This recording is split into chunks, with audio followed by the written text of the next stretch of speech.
Adventure in Pipeman on W4CY Radio.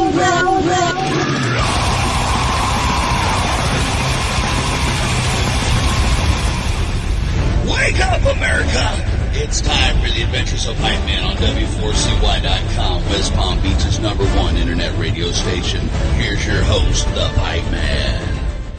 The only gods, the gods of rock and roll. The gods of rock and roll. This is the Pipeman here on the Adventures of Pipeman W4CY Radio. I'm very excited about our next guest and the music that just came out. So I'd like to welcome to the show, who needs no introduction, Billy Morrison. How are you?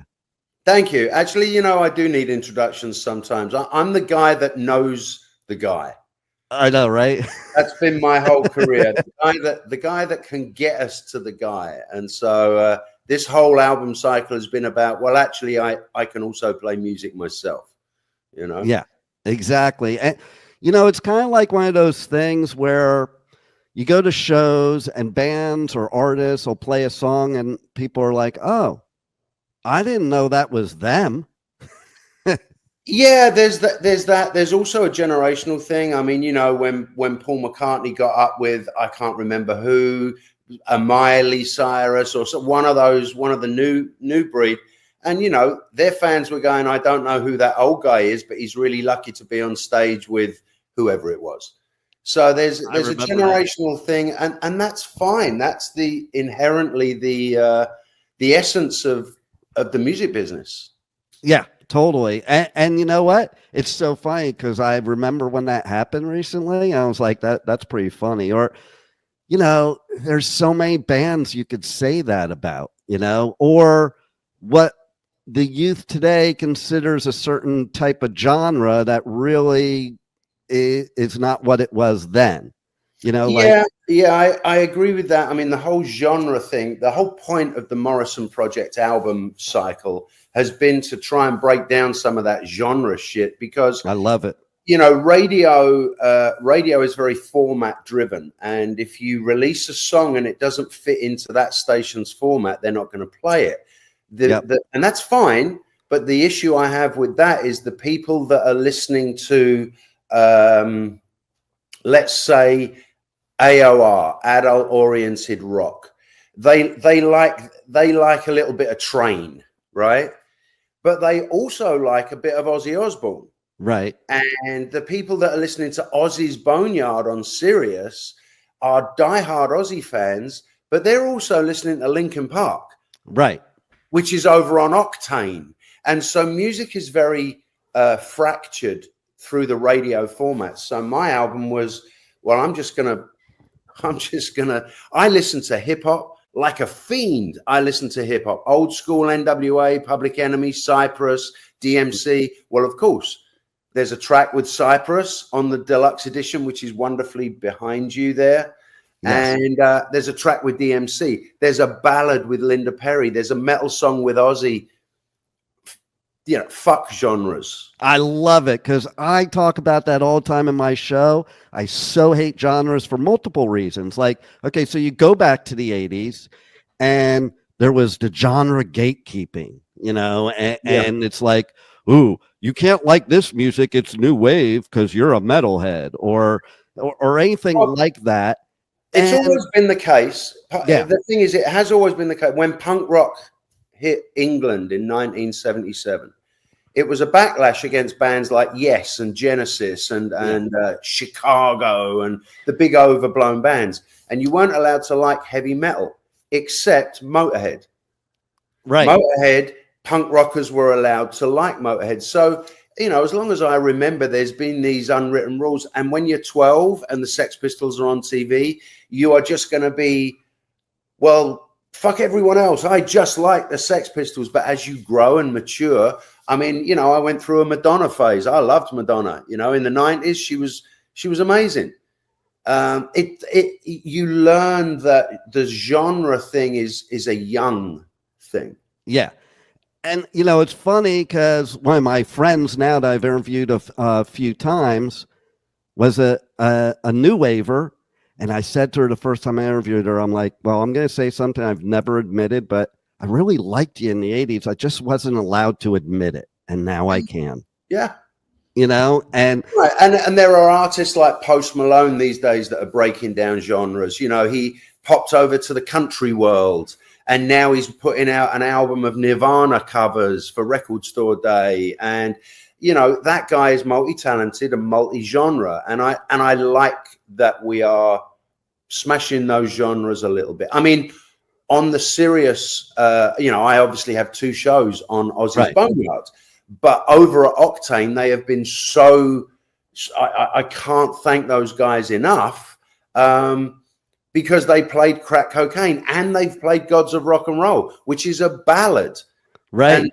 And Octane is not a ballad-centric format, but those guys at Octane have shown me love. So even the formatted stations are willing to, you know, cross it over. Phenomenon is being played on Rock the Bells, which is a hip hop station.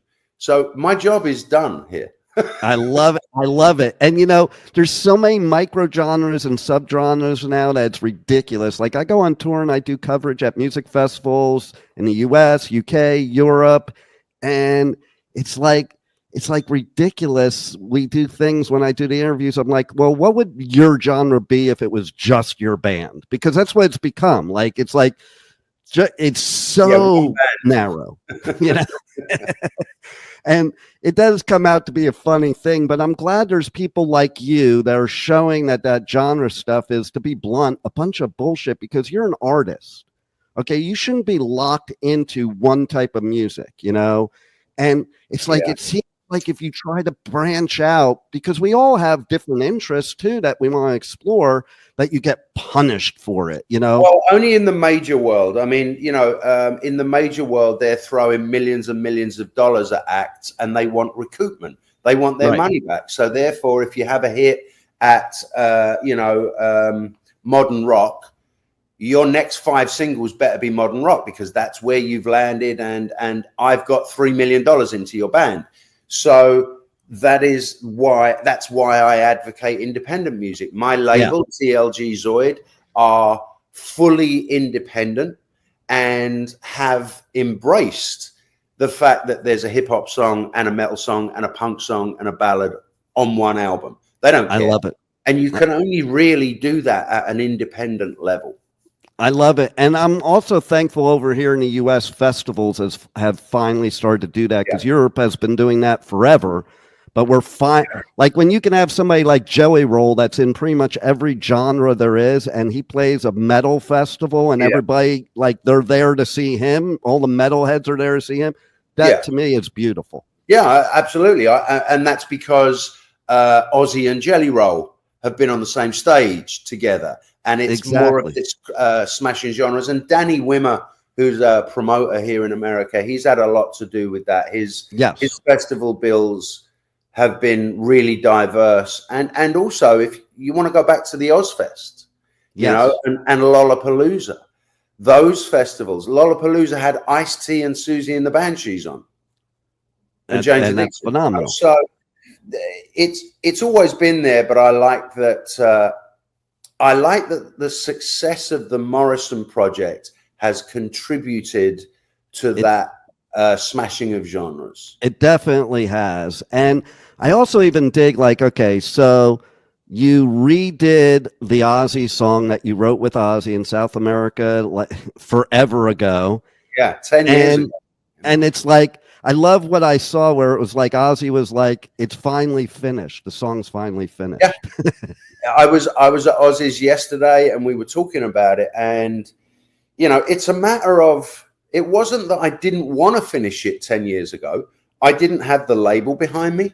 Mm-hmm. I mean, people have to understand, adding a 59 or 60 piece orchestra and a choir and re-recording almost all of it costs money. Yeah. Right? A lot of money. And it's not, you get your wallet out. I've got $300 in my wallet. So I don't, you know what I mean?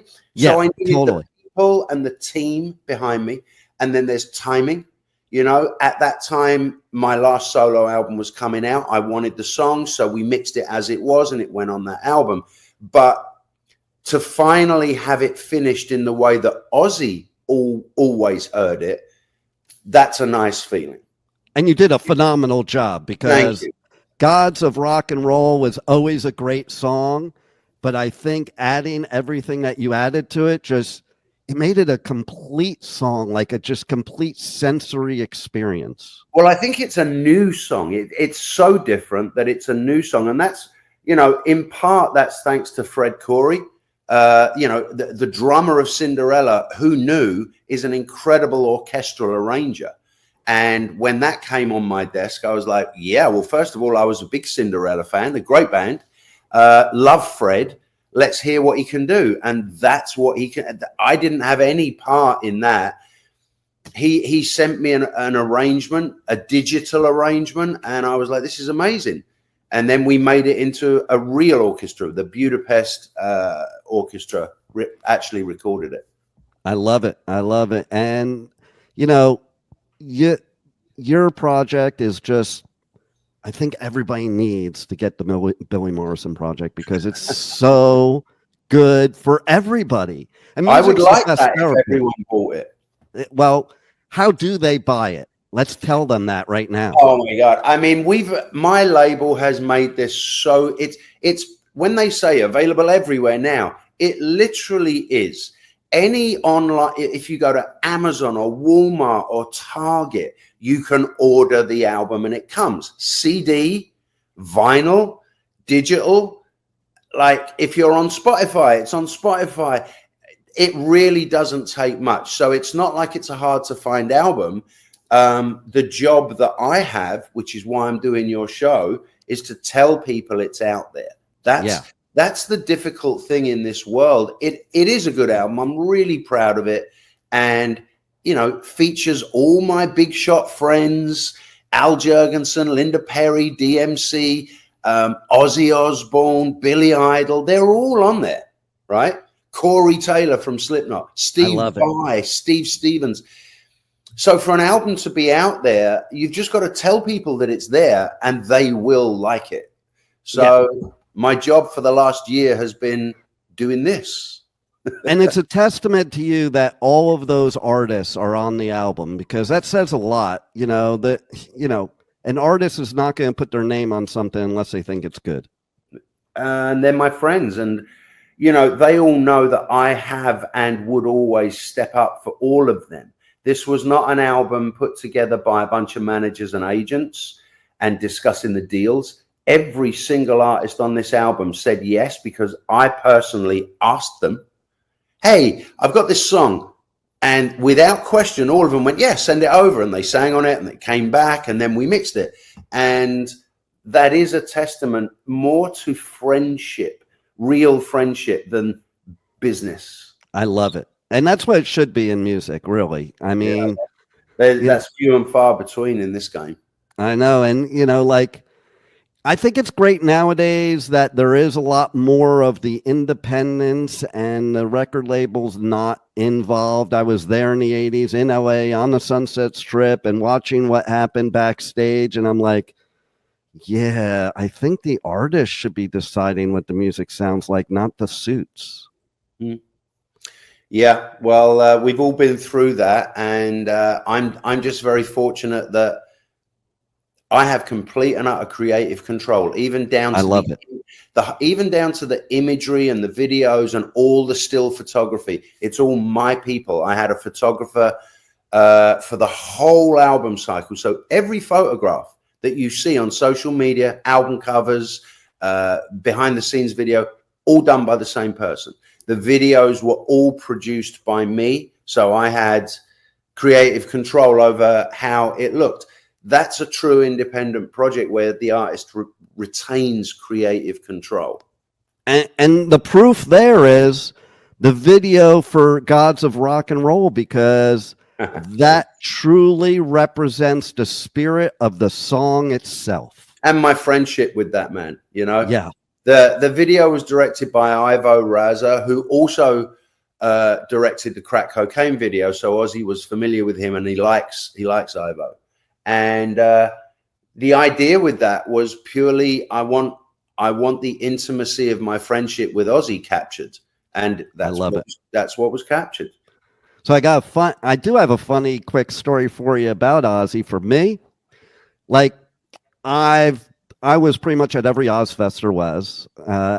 I had Blizzard of Oz on the 8-track tape. Oh yeah.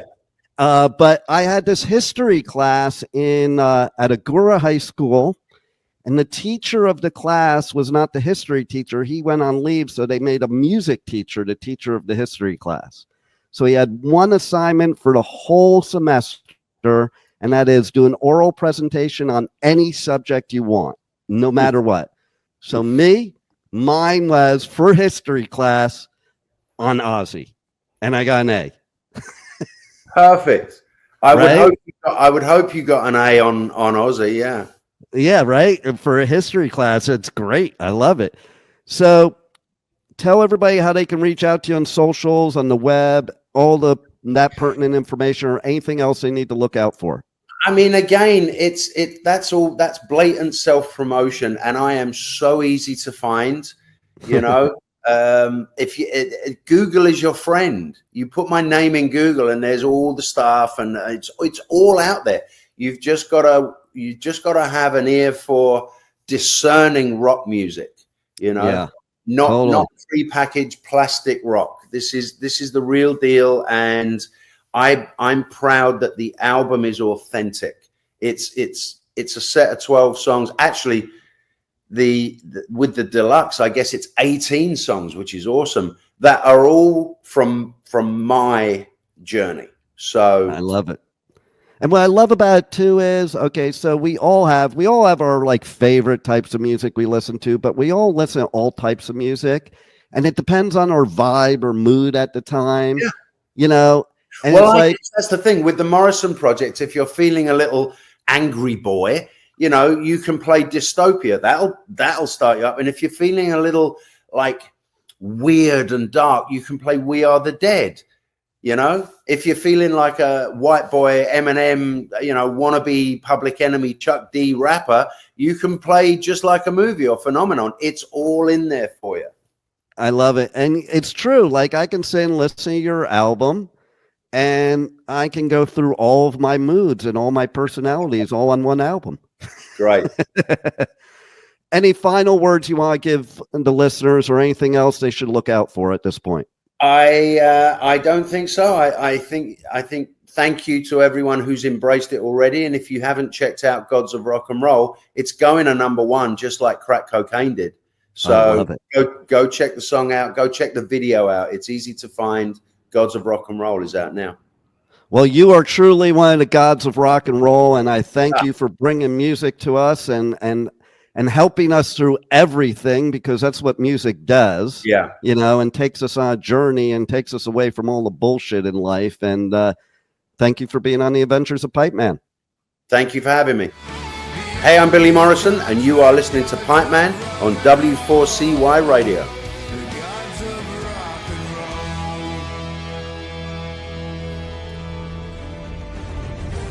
Thank you for listening to the Adventures of Pipe Man on W4CY Radio.